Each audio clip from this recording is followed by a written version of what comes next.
사랑과 마음 상담센터에서 보내드리는 이른 아침 햇살 받기 시간입니다. 이 시간 말씀을 통해 나 자신을 성찰하며 하나님의 사랑을 경험하는 시간이 되시길 바랍니다.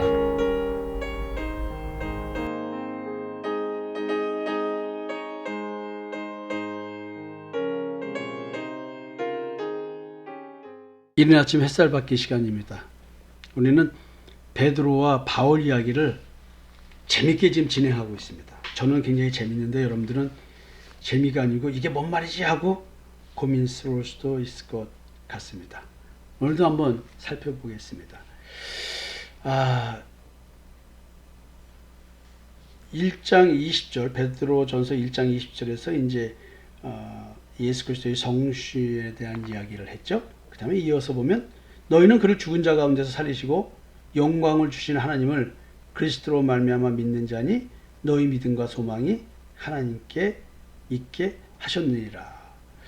예수 그리스도의 십자가의 대속의 은총, 그로 말미암아 내가 갖게 되는 소망. 이게 십자가의 대속의 은총으로 말미암아 나한테 있는 게 뭐냐면 하나님을 믿고 하나님께 소망을 두는 일이 발생했다고 하네요. 희한하지 않을까요? 이게 무슨 말일까요? 이게 여러분에게 있나요? 네가 만일 네 입으로 예수를 주로 시인하며 또 하나님께서 그를 죽은 자 가운데서 살리신 것을 네 마음에 믿으면 구원을 받으리라. 지금 이 말과 같은 말이겠죠? 지금 하나님이 예수를 죽은 자 가운데서 살리셨어요. 부활을 시켰어요. 이게 내 마음에 믿어진대요. 지금 하나님이 뭐라고 하셨어요? 그리스도가 내 마음에 나타나신 건 이제 역사의 시간대에 성육신 하셨지만 이제 영적인 세계로 내 마음에 나타나셨어요. 하나님의 형상으로. 이게 뭐예요? 새로운 창조죠. 새로운 피조물이죠. 지금 그 얘기죠. 마음에 이게 믿어지는 거예요. 여러분들 마음에 예수 그리스도가 나타나셨는지 믿어집니까? 내 스스로의 자기 확신이 아니에요. 이건 내게 발생한 실제적 영적 사건이에요. 여러분들 지금 우리 상담사들이 전도사들이 고백하는 이른 아침 햇살 받기 시간의 그 신앙 고백들 한번 보세요. 어떻게 성장하고 발전하고 있는가. 점점 참 하나님 여호와를 믿고 점점 참 하나님 여호와께 소망을 두고 있는 고백을 듣죠? 근데 그게 뭐예요? 그리스도의 말만 발생하는 거예요. 그리스도께서 내 안에 나타나셨기 때문에 그게 가능한 거예요. 성령의 역사로 가능한 거예요. 예수의 피뿌림의 역사가 이렇게 있는 겁니다. 참 어떻게 이렇게 비슷하게 같이 고백을 하고 있는지 참 희한하게 느껴집니다. 또 거듭남에 대한 얘기를 또 베드로 사도가 하세요. 1장 23절인데 너희가 거듭난 것은 썩어질 시로 된 것이 아니요 썩지 아니할 시로 된 것이니 살아있고 항상 있는 하나님의 말씀으로 되었느니라. 야, 이게 여러분 무슨 말일까요? 참 이런 얘기를 하면서 이제 베드로 사도는 거룩한 산제사에 대한 얘기를 합니다. 너희도 산돌같이 신령한 집으로 세워지고 예수 그리스도로 말미암아 하나님이 기쁘게 받으실 신령한 제사를 드릴 거룩한 산지상이 될지니라. 야, 이게 어디서 이런 말이 나올까요?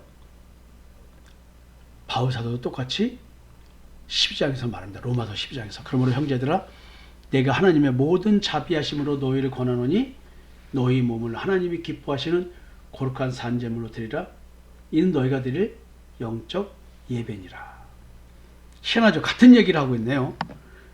산돌같이 신령한 집으로 지어지고 성전 건축할 때는 돌을 가지고 짓는 거 아니에요, 건축을. 근데 살아있는 돌이야. 그건 죽은 돌이고 산돌이 뭐야? 예수 그리스도라는 얘기죠. 우리가 그 산돌이라는 거예요. 살아있는 돌이라는 거예요.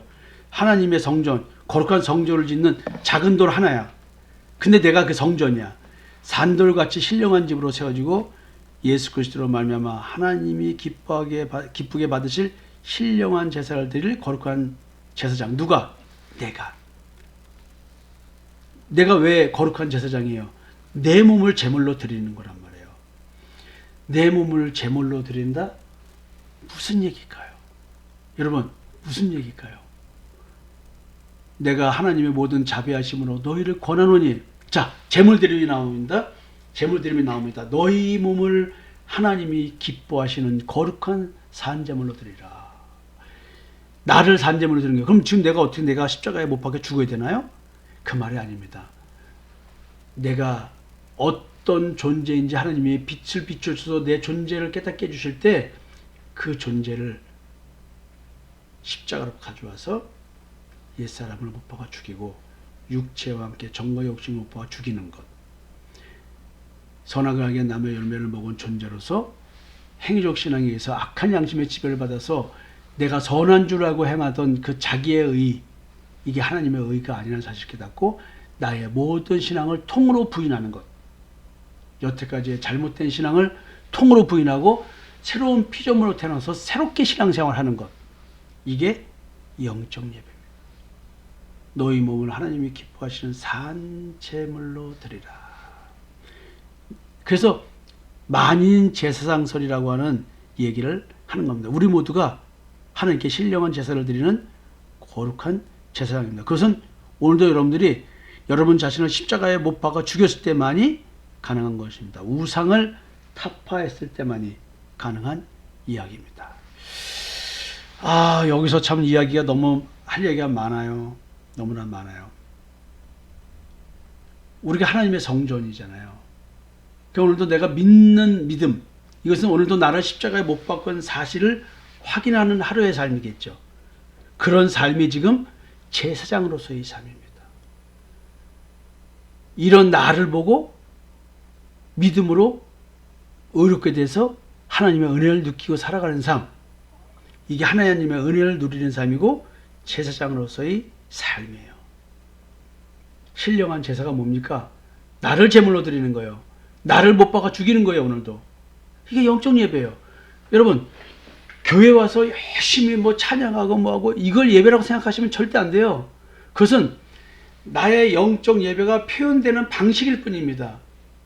예배라는 형태로 내 속에 있는 거룩을 표현하는 거겠죠. 그러나 그 행위를 한다고 해서 내가 그렇게 되는 건 아니에요. 그거 안 해도 나는 거룩한 존재입니다. 우리 교회 예배가 이렇게 거룩하게 느껴지는 예배입니까? 음악이 제대로 있습니까? 찬양이 제대로 있습니까? 예? 겨우겨우 청년들 데리고 민정원 집사가 꾸려서 가는 건데, 예?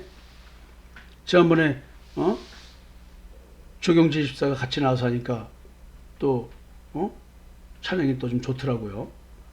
자, 우리는 그렇다고 해서 영적 예배입니까? 아니에요. 음정 못 맞추고 박자 못 맞추고 해도 내가 오늘 하나님의 은혜를 받아서 찬양하면 그것이 영적인 찬양이에요. 오늘도 내가 거룩한 산제물로 나를 드리는 제사장의 삶, 오늘 하루의 삶이 제사장의 삶이 돼야 돼요. 여러분, 오늘 한번 거룩한 제사장으로서의 삶을 살지 않으시겠습니까? 그럼 또 내일 뵙겠습니다.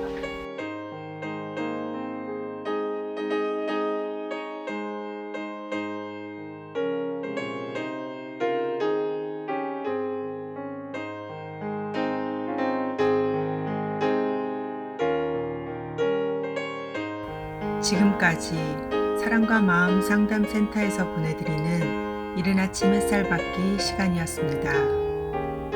오늘의 말씀을 통해 세상을 이길 수 있는 믿음 안의 삶을 누리시는 여러분이 되시기를 기도합니다.